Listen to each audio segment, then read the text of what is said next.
자, 반갑습니다. 배종찬 교수의 맛있는 돈 이야기의 배종찬입니다. 자, 여러분 반갑습니다. 서울 아파트 가격이 3년 4개월 만에 최대폭으로 하락하였다는데 서울 수도권 집값이 난리이죠. 한국부동산원의 보도자료에 의하면요. 요번 주 전국 매매 가격지수 변동률은 전주 대비해서 마이너스 0.07로 0.01%가 하락하였죠. 특히 이제 수도권 같은 경우에는 전주 마이너스 0.09에서 요번 주 마이너스 0.10으로 그렇죠. 수도권 같은 경우 전국으로 놓고 볼 때 가장 하락률이 높다라고 말씀드릴 수 있을 것 같아요. 그리고 지방 같은 경우에는 그나마 마이너스 0.04에서 마이너스 0.05이고요. 서울 같은 경우에는 지난주 마이너스 0.07에서 요번 주 마이너스 0.08로 그래요. 요번 주 마이너스 0.08로 하락하였다는 부분, 이 부분은 서울 아파트 가격에서 3년 4개월, 즉 40개월 만에 최대 폭의 하락이라는 거죠.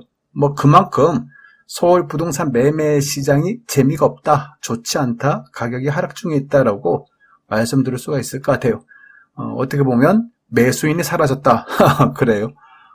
그동안 그렇게 많았던 매수인들이 어디로 사라졌을까요? 그만큼 매수인이 없다라고 아무튼 말씀드릴 수 있을 것 같고요.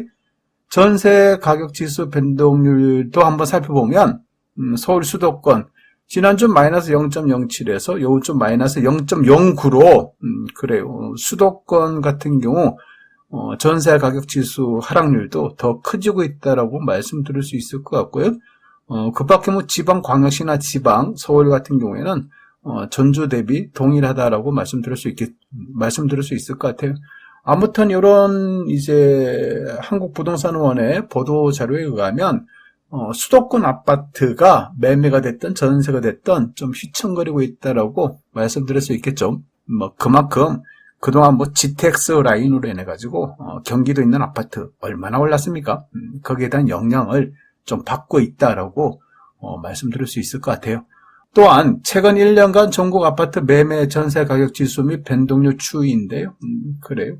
2022년 7월 18일 요 데이터 보도 자료에 데이터를 보면 하락률이 점차 더 커지고 있다라고 말씀드릴 수 있겠어요. 특히 강남 11개 구 같은 경우에는 마이너스 0.03%로 서초구는 보합세를 유지 중.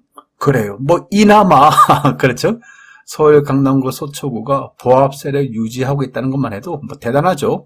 그리고 송파구는 마이너스 0.06%, 잠실 신촌동 대단지 위주로 강서구도 마이너스 0.05%인데요. 내발산동 위주로 영동포구도 마이너스 0.05%로 대림동 위주로 하락 거래가 발생되고 있고 하락세가 지속되고 있다는 겁니다.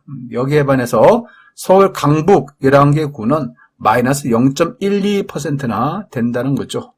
역시 강남에 비해서 하락률이 더 높다라고 말씀드릴 수 있겠죠. 강북 11개 구 중에서 그나마 개발사업 기대감으로 용산구는 보합세를 유지하고 있고 그나마 다행이죠.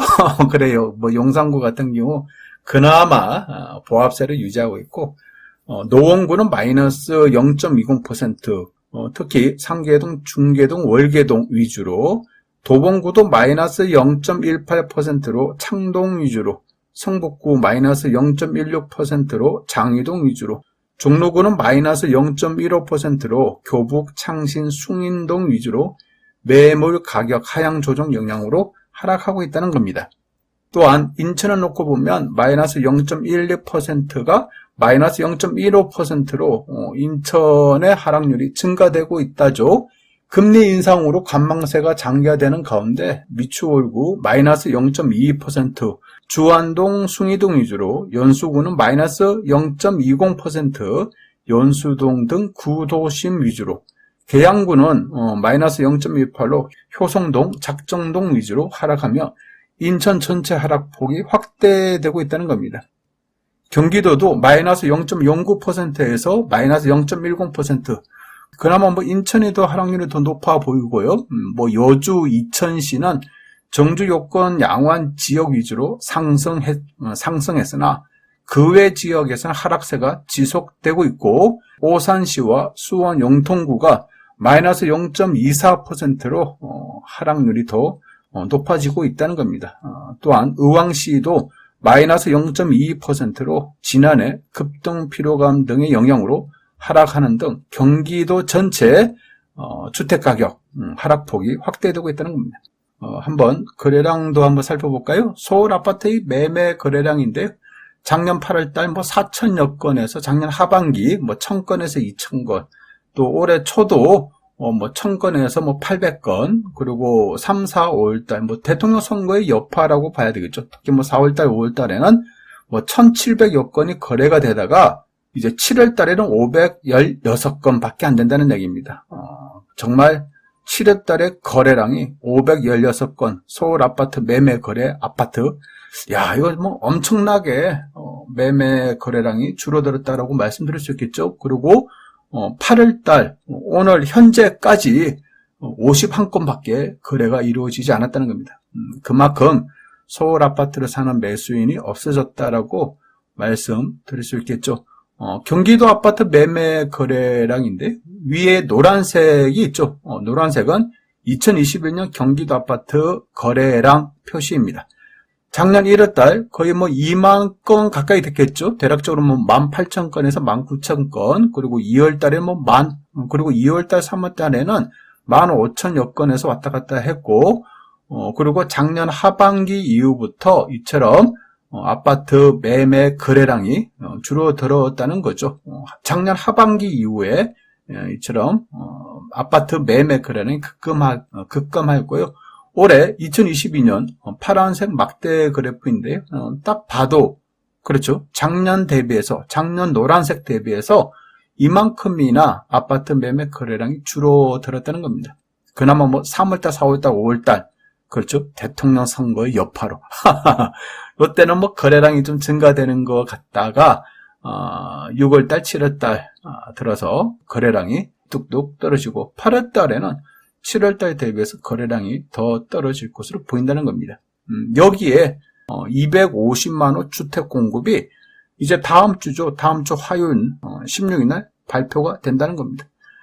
지금처럼 부동산 경기가 안 좋고 매수인이 줄어든 이러한 시점에 주택 공급 250만 호 플러스 알파까지 그래요. 부동산 시장에 하락 요인이 하나 더 추가될 것으로 보인다라고 말씀드릴 수 있겠죠. 물론 앞으로 250만 호 플러스 알파로 주택 공급을 이루어내겠다라는 계획에 대한 그 발표이기 때문에 다음 주 화요일부터 입주 물량이 확 증가된다는 얘기는 절대 아니겠죠. 이러한 공급 계획이 이루어진다면 3, 4년쯤 뒤에는 실질적으로 이제 입주 물량이 하나씩 늘어난다라고 말씀드릴 수 있겠죠. 이거보다 더 파급 효과가 큰 정책으로는 8월 25일 발표하는 한국은행의 2.25%, 현재 한국은행 기준금리가 2.25%지 않습니까? 여기에 이제 추가로 금리 인상, 아마 0.25에서 0.50 사이겠죠? 추가로 금리가 또 인상되는 부분, 아마 이 부분이 부동산 가격에 더 큰 영향을 끼칠 것으로 보인다는 이야기가 되겠죠. 따라서 주택 공급 250만 원보다는 금리 인상의 여파가 한동안 더 부동산 가격에 많은 영향을 끼칠 것으로 보이고요. 특히 서울과 수도권, 그래요. 특히 서울보다는 수도권, 인천이나 수도권 쪽에 있는 택의 가격 영향을 더 받을 것으로 보인다라고 말씀드릴 수 있을 것 같아요. 이상까지 배종찬 교수의 맛있는 도움 이야기였습니다. 감사합니다.